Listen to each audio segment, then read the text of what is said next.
تمام مسلمانوں میں سارا اسلام زندہ ہو جائے، اس میں مسلمانوں کا بھی فائدہ اور اس میں دوسرے انسانوں کا بھی فائدہ اور اس میں جانوروں کا بھی اللہ نے فائدہ رکھا ہے۔ اب دین اسلام کیسے زندہ ہو؟ اسلام پر عمل کرنے کے لیے اللہ نے ملک یا مال کو شرط قرار نہیں دیا۔ یہ بات نہیں ہے کہ انسان مالدار بنے گا تو دین پہ عمل کر سکے گا، غریب نہیں کر سکتا۔ اکثر صحابہ کرام غریب اور فقیر تھے۔ یہ بات نہیں ہے کہ انسان بادشاہ وزیر بنے گا تو پھر دین پر عمل کر سکتا ہے۔ انسان کے پاس ایک بھی عہدہ نہ ہو لیکن سارے دین پر عمل کر سکتا ہے۔ دین پر عمل کرنے کے لیے دل میں نور ہدایت کا ہونا ضروری ہے۔ اللہ نے اس کائنات میں روشنی کے دو سلسلے چلائے، ایک مخلوق روشنی جس کے لیے اللہ نے آسمان میں چاند، سورج، ستارے بنائے، اس زمین پر آگ اور گیس، موم بتی بنائی، بجلی بنائی۔ یہ مخلوق روشنی جب انسان کو میسر آ جاتی ہے تو انسان کو مخلوق چیزیں نظر آنے لگتی ہیں، ان کا نفع اور نقصان بھی نظر آنے لگتا ہے۔ اور جب یہ مخلوق روشنی انسان کو میسر نہ رہے تو نہ چیزیں نظر آتی ہے، نہ ان کا نفع اور نقصان نظر آتا ہے۔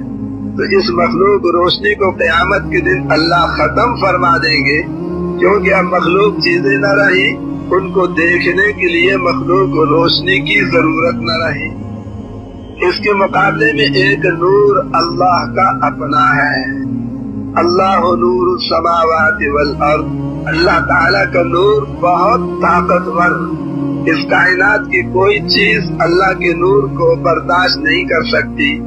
صرف ایک انسان کا دل ایسا ہے جس میں اللہ کا نور سما سکتا ہے۔ انسان کے دل میں اللہ کا نور آ جائے، اس کا نام ہے ہدایت کا مل جانا، اور انسان کا دل اللہ کے نور سے خالی ہو جائے، اس کا نام ہے ضلالت یعنی گمراہ ہو جانا۔ ہر انسان کی سب سے پہلی ضرورت نور ہدایت کا مل جانا ہے۔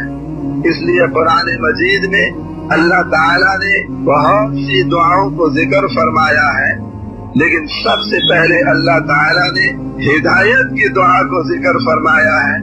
قرآن کے شروع میں سورۃ فاتحہ ہے، اور سورۃ فاتحہ میں اللہ نے کیا دعا رکھی ہے؟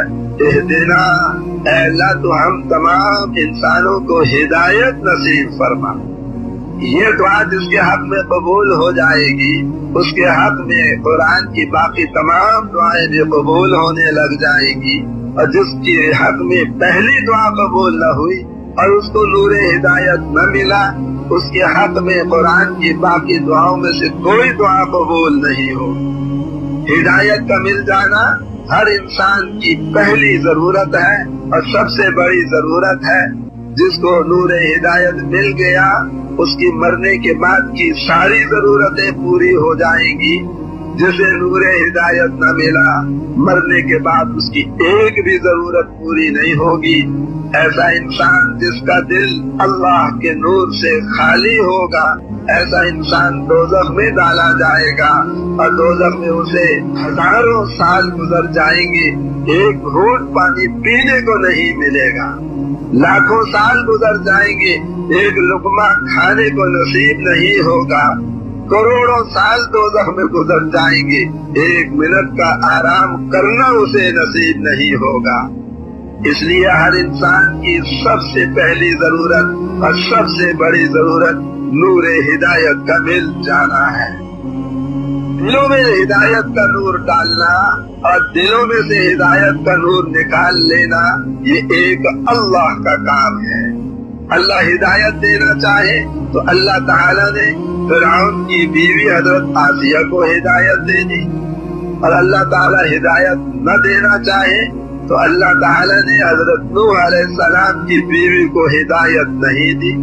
نبیوں کی بیوی کو ہدایت نہ دے، اور جو سب سے بڑا دوزخیہ فرعون، اللہ اس کی بیوی کو ہدایت دے۔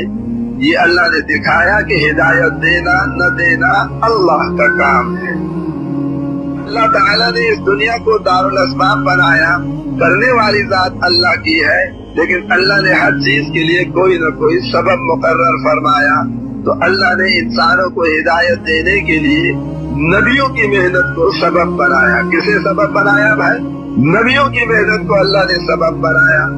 جب اللہ تعالیٰ کسی قوم کو ہدایت سے نوازنا چاہتے تو ہدایت کی محنت دے کر اس قوم میں نبی کو بھیج دیتے. نبی آتا، ہدایت کی محنت آتی، دلوں میں ہدایت کا نور اترتا، لوگ اللہ کے دین پر عمل کرنے والے بن جاتے، پریشانیاں ختم ہو جاتی اور راحتیں اور کامیابیاں اور عزتیں انہیں ملنے لگ جاتی اور ان کے حالات سنور جاتے.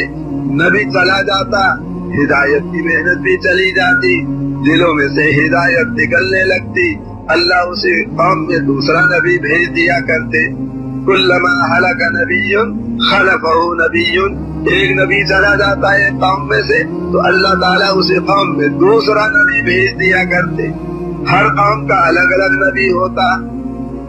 اللہ تعالیٰ نے اپنی ترتیب بدل دی کیونکہ حضور صلی اللہ علیہ وسلم کو اللہ تعالیٰ نے تمام نبیوں کے لیے امام بنایا.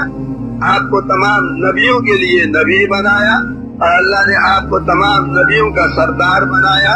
اللہ تعالیٰ نے آپ کو خاتم النبیین بنایا. علاقہ آپ کا ساری دنیا کا، زمانہ آپ کا قیامت کے دن تک کا، اور عمر مبارک اللہ نے آپ کی کل 63 سال بنائے. پہلے نبیوں کے ساتھ اللہ نے معاملہ برعکس فرمایا. ہر نبی کا علاقہ بھی تھوڑا اور زمانہ بھی مختصر اور عمر بڑی لمبی ہوتی تھی.